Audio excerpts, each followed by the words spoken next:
turisma nozares atjaunošanā neatkarīgajā Latvijas Republikā un Latvijas vārda popularizēšanā pasaulē.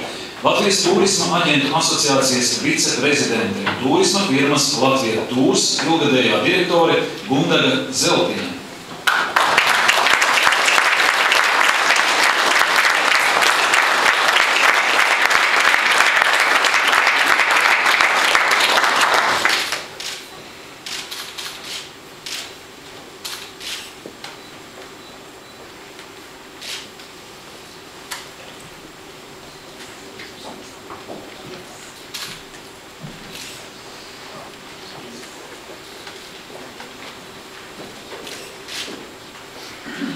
Man tas bija bezgan liels pārsteigums un ļoti liels prieks, pagodinājums.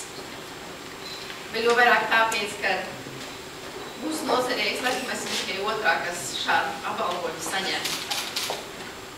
Latvija mums ir ne tikai vienīgā, bet viņa arī ļoti skaista un ļoti patiesa zeme.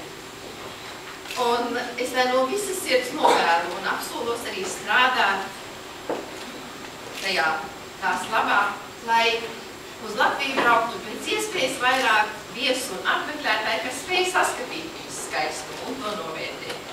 Gods kalpot savai tēvu zemē.